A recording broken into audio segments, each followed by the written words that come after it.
Bonsoir. Je vais vous raconter une histoire.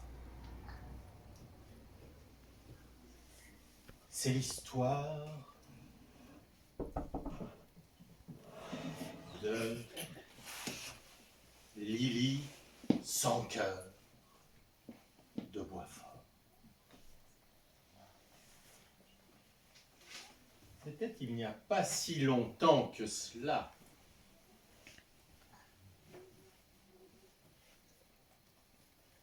Lorsque les nuits étaient sombres, brumeuses et humides, dans les rues de Boisfort, Il semblerait que quelqu'un ait encore toqué. Je vais m'enquérir des retardataires. comment ose-t-on m'interrompre? Donc, Lily sans cœur. Lorsque les nuits étaient sombres et brumeuses, dans les petites ruelles de Boisfort, brève de la brise, ruelle de l'abreuvoir, on voyait surgir parfois une jeune fille de 16 ans à peine. Elle était vêtue de blanc, une robe de nuit blanche, des longs cheveux blonds, le teint cadavérique. Et à la place du cœur, un grand trou ensanglanté. On pouvait voir à travers son cœur qui lui manquait. Ceux qui avaient eu le malheur de notre apercevoir, mais qui en avaient réchappé, pouvaient témoigner. Elle disait: où est mon cœur? Qui a mon cœur? Rendez-moi mon cœur.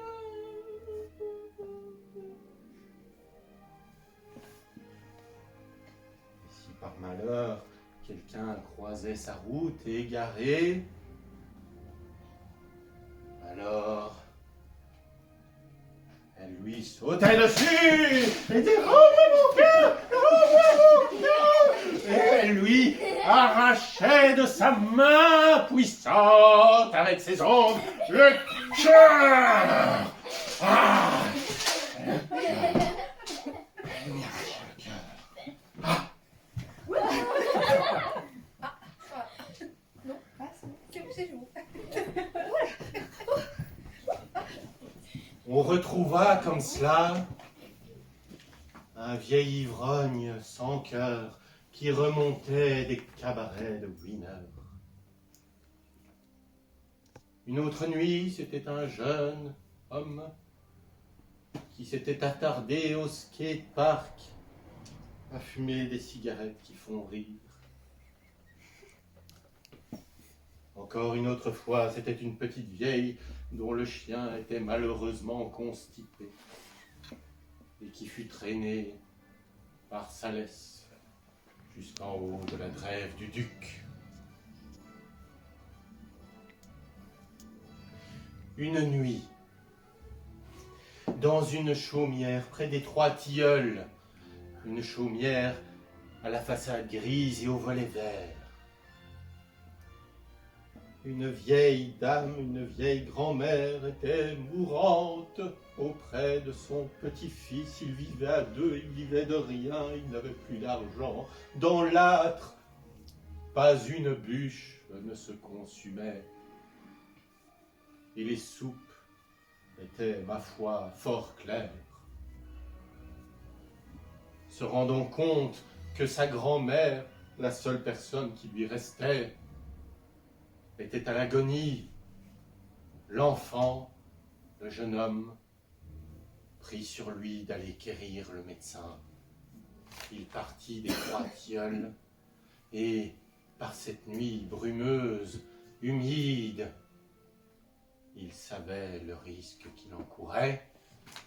Il se mit à courir très vite vers le médecin.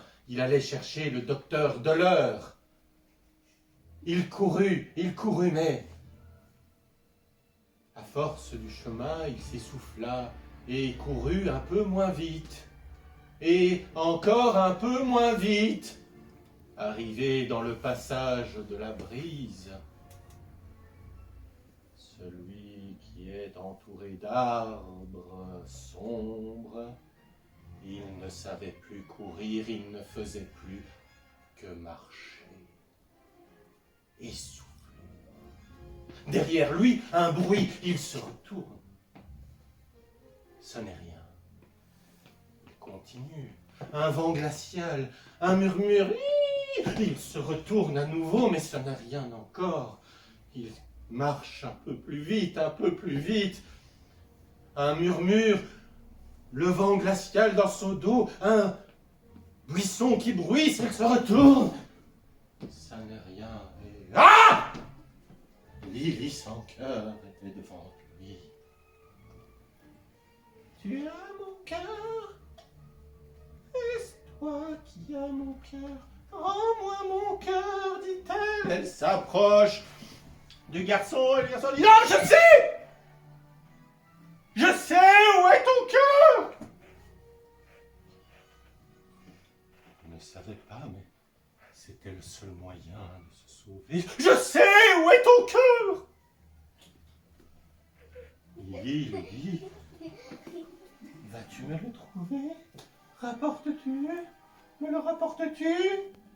Oui, je te le rapporterai. Je ne l'ai pas sur moi, évidemment. Je te donne jusqu'à minuit. Où tu iras si tu ne me l'apportes pas? Je serai. Et quoi qu'il advienne, j'aurai ton cœur. Et dans un soufflement, elle s'évanouit dans le bois. J'aime autant vous dire que le jeune garçon avait retrouvé son souffle et qu'en un instant, il était à la porte du docteur en toquant: docteur, docteur, docteur, qui va là? Il était, ma foi, plus âgé que la grand-mère en question. Oh, le jeune homme, bonjour, entre, mais tu m'as l'air cadavérique, qu'as-tu donc vu? Ma foi, une petite goutte te ferait du bien, certainement le plus grand bien. Je vais te préparer ça pendant que tu me racontes ton histoire. Il lui raconta toute l'histoire pendant qu'il versait la goutte. Misère, misère. Pour ta grand-mère, je peux quelque chose, pour Lily sans tête, je ne pourrais pas. Mais faisons vite, faisons vite. Prenons mon fiacre, allons donc jusque chez toi. Ah, mais surtout n'oublions pas la goutte. Il siffla la goutte, montèrent dans son fiacre et flash, une vieille carne, emmenèrent le fiacre jusqu'à chez les grands-mères. Hélas, entre-temps, la grand-mère avait rendu son dernier soupir.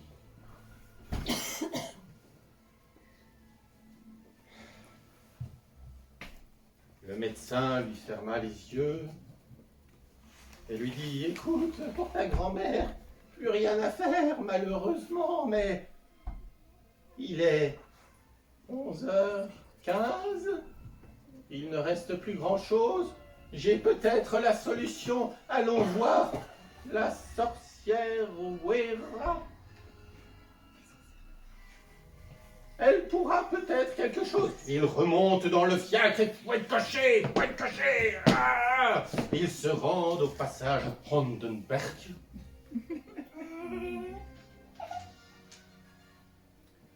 Toc chez le jeune homme toque chez la grand-mère, chez la sorcière. Vous ne venez pas avec moi, docteur? Non, je préfère pas. Je connais la sorcière. Je préfère que tu ailles tout seul. Il y avait manifestement quelque chose entre ces deux-là. Toc, toc, toc.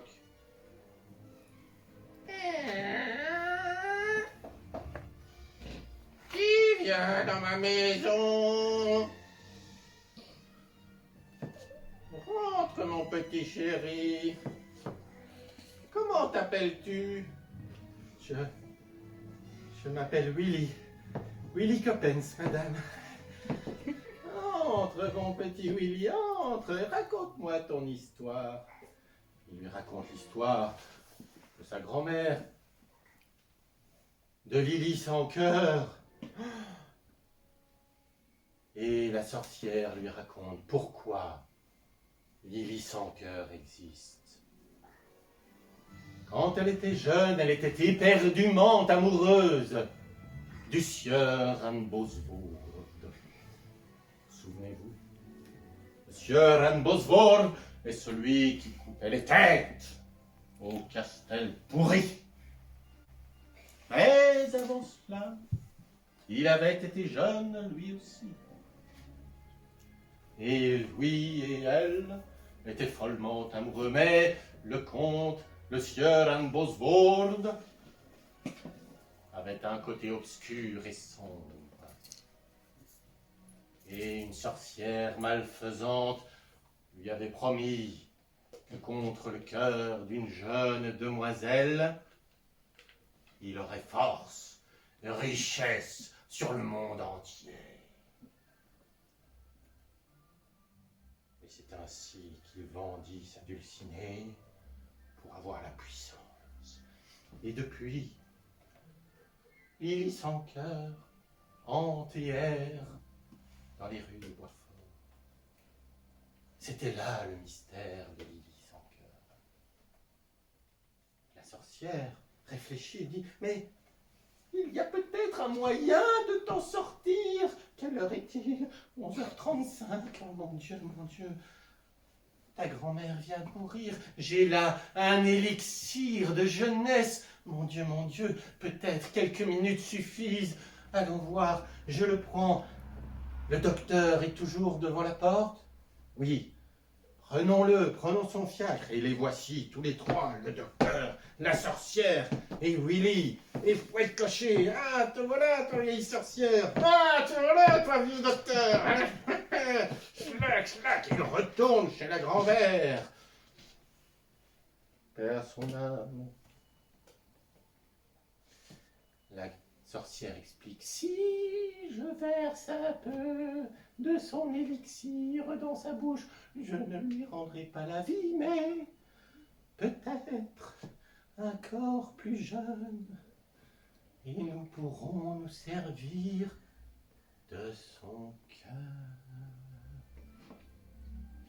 Elle versa quelques gouttes d'élixir, et miraculeusement la jeune fille prit une apparence de demoiselle. Le médecin, chirurgien à ses heures perdues, préleva immédiatement le cœur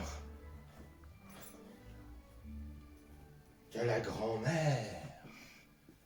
Il était 11h45, ils se remirent dans le fiacre et Fouette Cocher, Fouette, hop, vite, vite, au castel pourri, sur la tombe du sieur Anne-Bosvoorde. Ils arrivèrent sur la tombe du sieur Anne-Bosvoorde. Il fallut ouvrir la tombe. Attendez, mais pousse, enfin voyons, tu es moins en forme qu'à l'époque. Hein. Oh, ça va, si tu pousses que je recule.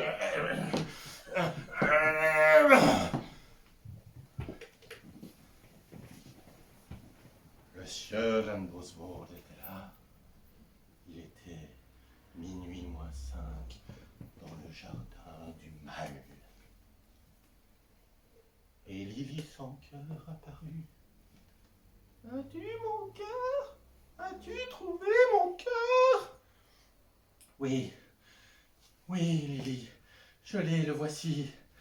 Il est là. Il a toujours été là, avec ton amour de jeunesse. Le voici dans le caveau. Et Lily se précipita dans le caveau sur la tombe de son amour. Sans faire ni une ni deux, le docteur et la sorcière clapèrent la tombe sur Lily et le sieur Bosvo, sans même savoir si elle reconnaîtrait son cœur. Mais les deux amants étaient enfin réunis, avec leur cœur tous les deux. Et l'on n'entendit plus jamais parler de Lily. Le docteur, la sorcière et Willy rentrèrent chez le docteur. Il était temps de prendre un bon petit grog, dit le docteur. Et ma foi, ma chère Wera, si tu pouvais terminer ta fiole d'élixir dans nos deux verres, nous nous en trouverions peut-être très bien. Et c'est ainsi que le docteur Deleur et la sorcière Wera formèrent avec Willy une belle petite famille.